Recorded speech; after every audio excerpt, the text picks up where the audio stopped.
Jika pada pertemuan sebelumnya kita telah belajar mengenai kategori kata itu sendiri, maka untuk saat ini kita akan belajar mengenai penggunaan kategori kata dalam sebuah kalimat. Peta konsep yang akan kita pelajari hari ini sama dengan pelajaran kemarin, yakni tentang kata, kategori kata, dan macam-macam kategori kata yang berupa kata kerja, kata sifat, kata keterangan, kata benda, kata ganti, kata bilangan, dan kata tugas. Bedanya, di sini akan diperjelas dengan menggunakan contoh dalam sebuah kalimat. Sebelum masuk lebih jauh, mari kita pahami mengenai kalimat. Dalam satu kalimat tersusun dari beberapa kata.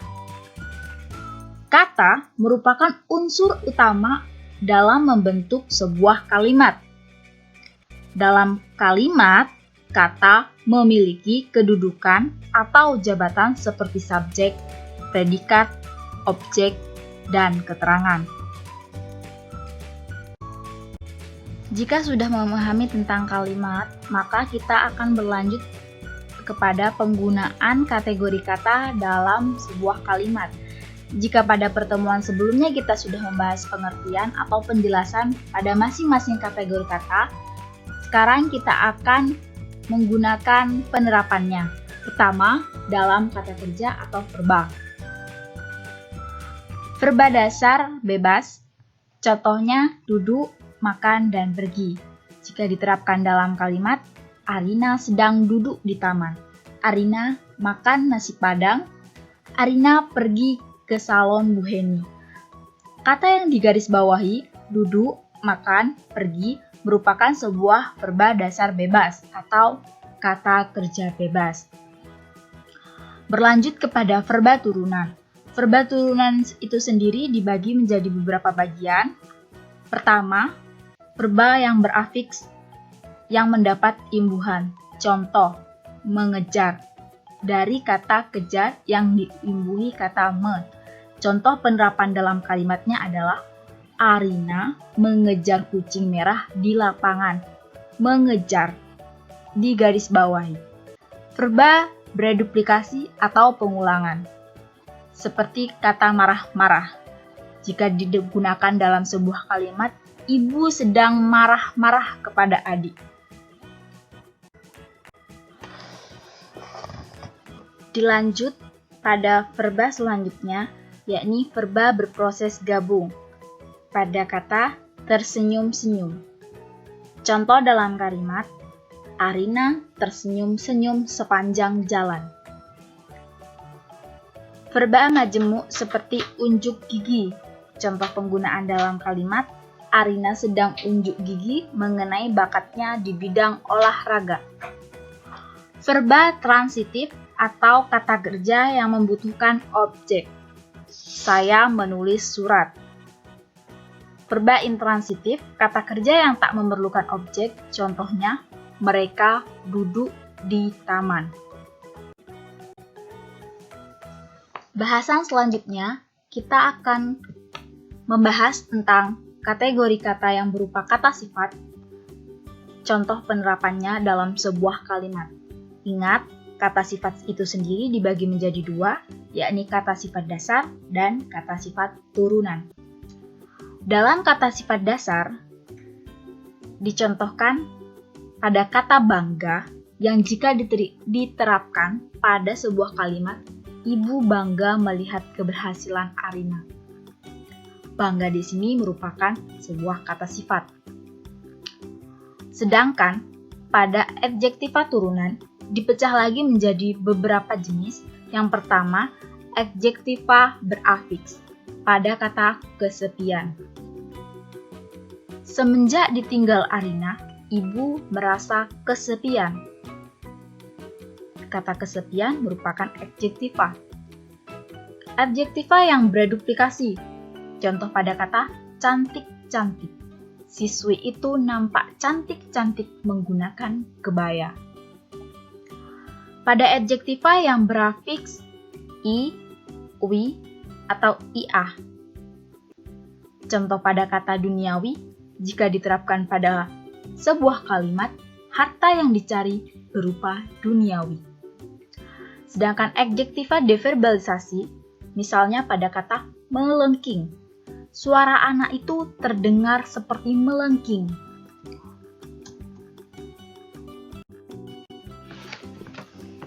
Berlanjut mengenai bahasan adjektiva turunan selanjutnya. Pembagiannya selanjutnya yakni adjektiva denominalisasi, yakni pada kata berbudi. Seorang siswa haruslah berbudi pekerti yang baik.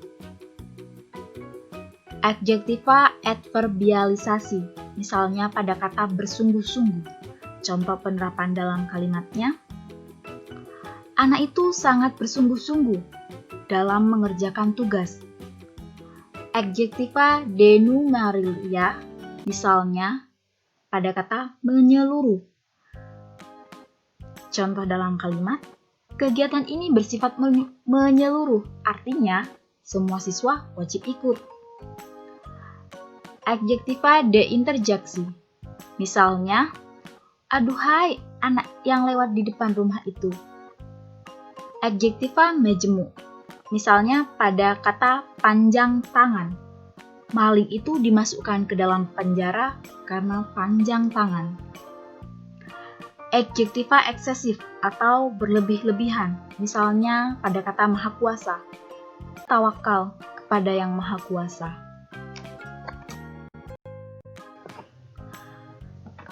Kategori kata yang ketiga adalah kata keterangan. Kata keterangan itu sendiri dibagi menjadi dua, yakni kata keterangan dasar dan kata keterangan bebas. Kata keterangan dasar contohnya pada kata saling. Jika diterapkan dalam sebuah kalimat, jika saling membantu, pekerjaan akan cepat selesai. Kata saling di sini merupakan sebuah keterangan. Adverbia turunan yang terbagi dari beberapa adverbia. Pertama, adverbia reduplikasi, misalnya pada kata paling-paling. Contoh, paling-paling dia akan menghutang. Adverbia gabungan, misalnya pada kata tidak mungkin.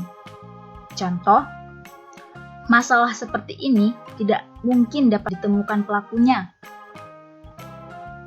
Adverbia yang berasal dari berbagai kelas, misalnya pada kata harusnya. Contoh, harusnya kau berteriak ketika melihat maling itu. Bahasan kategori selanjutnya yakni kata benda, kata ganti, dan kata bilangan. Mari kita bedah satu persatu mengenai kata-kata berikut. Pertama, pada kata benda. Kata benda dibagi lagi menjadi beberapa jenis. Pertama, kata benda yang bernyawa. Misalnya, pada nama orang, adit, atau penyebutan orang, misalnya ibu. Contoh dalam kalimat, adit membantu ibu memasak. Kata adit yang digarisbawahi dan kata ibu yang digarisbawahi merupakan bentuk dari kata benda yang bernyawa. Sedangkan pada kata benda yang tak bernyawa, contohnya nama daerah. Misalnya, Ciamis adalah kampung kelahiranku. Ciamis merupakan nama yang berupa daerah dan didefinisikan tidak bernyawa. Kata benda selanjutnya yakni kata benda terbilang, misalnya buku. Contoh dalam kalimat, sebanyak 25 buku telah disumbangkan. Kata buku di sini merupakan sebuah benda yang bisa terbilang. Nomina tak terbilang, atau kata ganti yang tak terbilang. Contoh pada kata udara. Tidak terhitung berapa banyak udara yang telah kita hirup tiap hari. Udara merupakan sebuah nomina yang tidak bisa dihitung atau tidak bisa terbilang. Berlanjut, Nomina kolektif, misalnya kelompok. Contoh dalam kalimat, hari ini adalah kelompok 7 yang melakukan presentasi. Nomina ukuran, misalnya kilogram. Contoh dalam kalimat, 8 kg beras telah dimasukkan ke dalam gudang. Kilogram yang digarisbawahi merupakan sebuah nomina ukuran. Nomina dari proses nominalisasi. Contoh, pengumuman. Pengumuman itu dipasang di mading.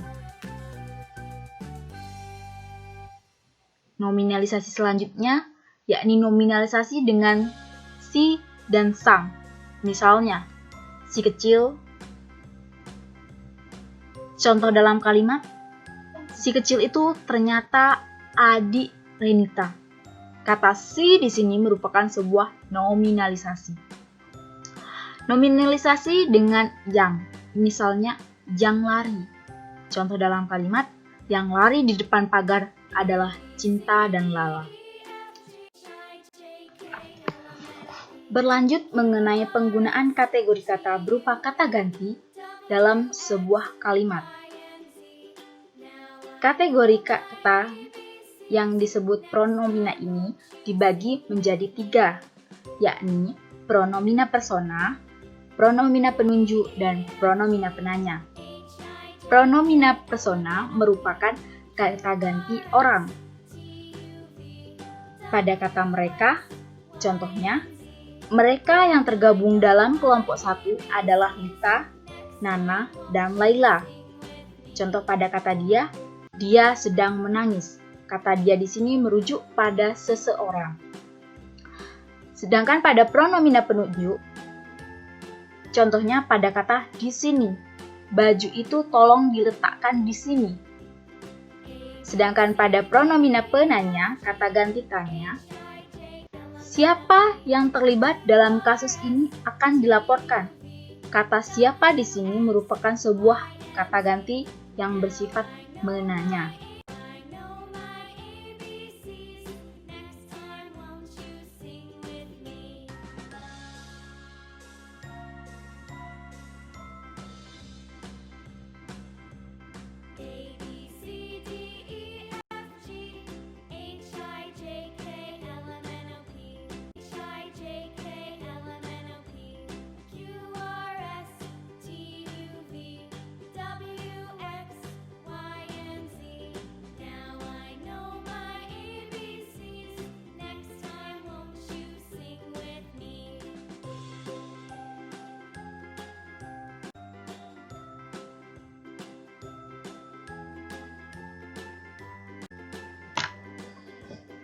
Kategori kata selanjutnya yakni kata bilangan atau numeralia.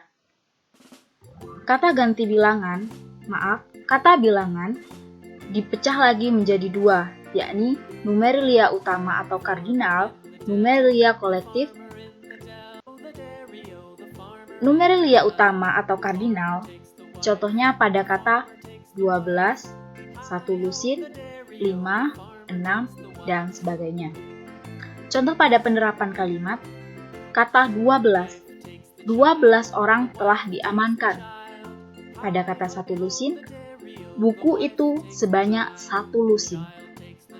Sedangkan pada bentuk kata bilangan kolektif, diimbuhi pada kata ber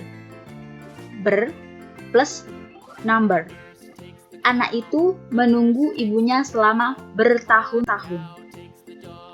Kata bertahun-tahun merupakan bentuk numeralia kolektif. Penerapan kategori kata selanjutnya pada kata tugas. Pengertian mengenai kata tugas sudah dijelaskan kemarin, di mana kata tugas sendiri itu dibagi menjadi 2, yakni kata sandang dan kata partikel. Kata sandang seperti contoh kata sang juara. Contoh dalam kalimat, dia mendapat gelar sang juara karena prestasinya.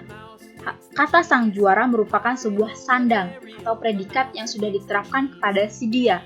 Itulah dinamakan dengan kata tugas.